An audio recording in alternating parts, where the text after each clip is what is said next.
नमस्ते, स्वागत है। वक्त हो चुका है खबर असरदार का। आपके साथ मैं हूं पूजा सचदेवा। नमस्कार, बहुत बहुत स्वागत। और शुरुआत असरदार खबर के साथ। एक तरफ बिहार में हार के बाद कांग्रेस में रार मची हुई है, वहीं कांग्रेस में एक गृह युद्ध कर्नाटक में भी छिड़ा हुआ है। सीएम और डिप्टी सीएम में ठनी हुई है। दोनों के बीच ये झगड़ा मुख्यमंत्री की कुर्सी को लेकर है। दोनों में झगड़ा इतना बढ़ चुका है कि अब दोनों का खुला टकराव सोशल मीडिया पर नजर आने लगा है। एक तरफ एनडीए है जो जीत के जोश से लबरेज है, जश्न है, जीत की जय जयकार है, तो वहीं इंडिया गठबंधन और खास तौर पर कांग्रेस के खेमे में हाहाकार मचा हुआ है। गुरुवार को बिहार कांग्रेस की हार के बाद समीक्षा बैठक हुई। खबर आई कि उस बैठक में जमकर हंगामा हुआ। टिकट का हेराफेरी किया गया, बड़े पैमाने में पैसे का हेराफेरी किया गया। समीक्षा बैठक में तो बताया जाता है कांग्रेस की जूते चप्पल भी चले, गाली गलौज भी हुई।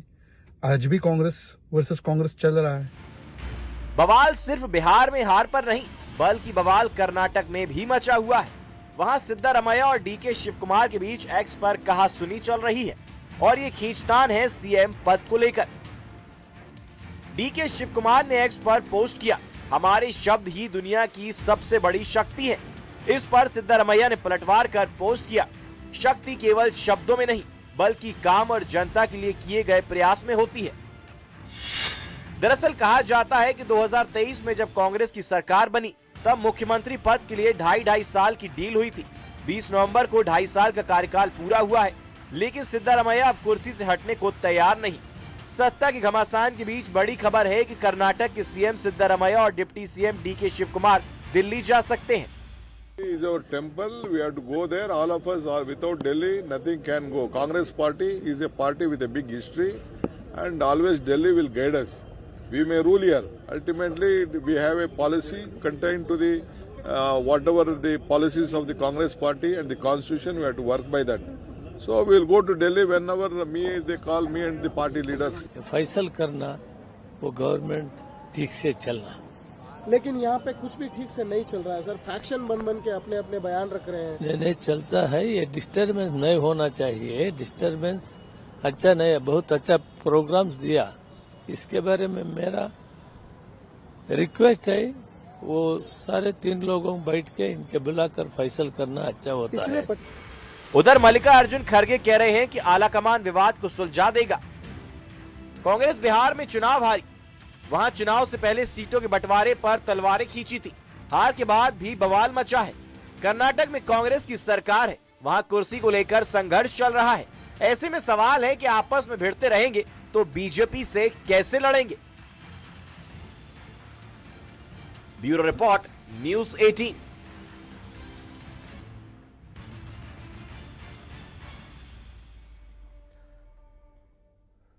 और अब बात उत्तर प्रदेश की, जहां योगी सरकार ने बड़ा फैसला लिया है। अब आधार कार्ड जन्म तिथि प्रमाण के तौर पर मान्य नहीं रहेगा। योजना विभाग ने आधार को जन्म तिथि प्रमाण के तौर पर उपयोग करने पर रोक लगाने के निर्देश जारी किए। डिप्टी सीएम केशव मौर्य ने जहां इस फैसले का स्वागत किया, वहीं एसपी ने इसे पीडीए समाज के वोटर के नाम कटवाने का एक हथकंडा बताया है।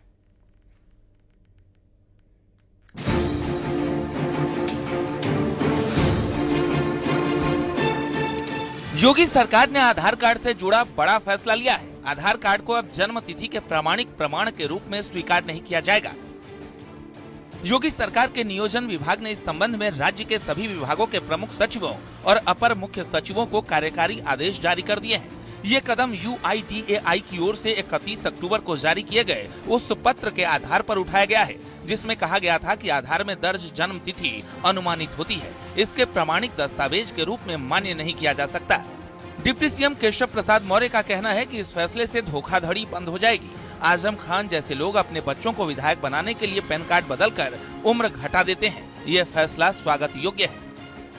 देखिए, फ्रॉडगिरी बंद हो जाएगी ना। सबसे बड़ी बात यह है कि मोहम्मद आजम खान जैसे लोग अपने बेटे को विधायक बनाने के लिए जब पैन कार्ड बदलवा करके उम्र घटा देते हैं, तो इससे ये एक संदेश जा रहा है। अच्छा फैसला है और इसका सबको वेलकम करना चाहिए। आधार कार्ड को जन्म तिथि का प्रमाण न मानने के आदेश पर एसपी सांसद ने आरोप लगाया कि पीडीए समाज के वोटर के नाम कटवाने का सरकार का हथकंडा है।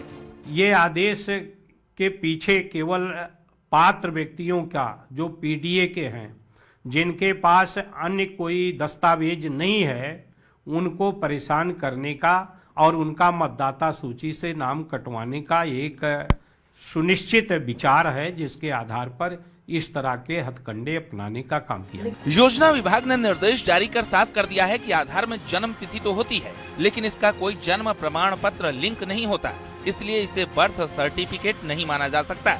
Bureau report, news 18।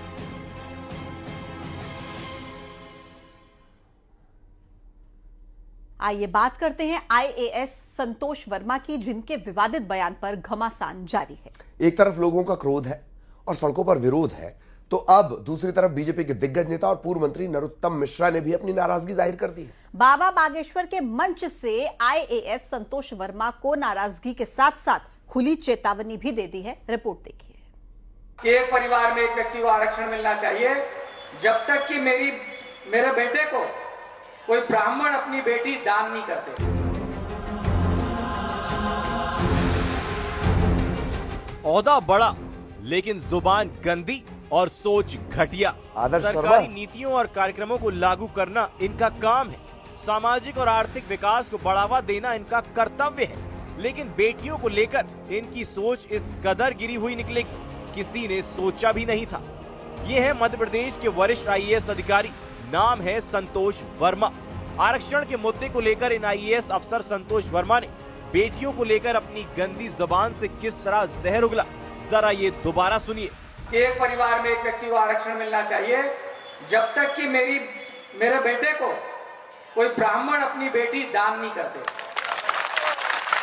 या उससे उसका संबंध नहीं बना दे।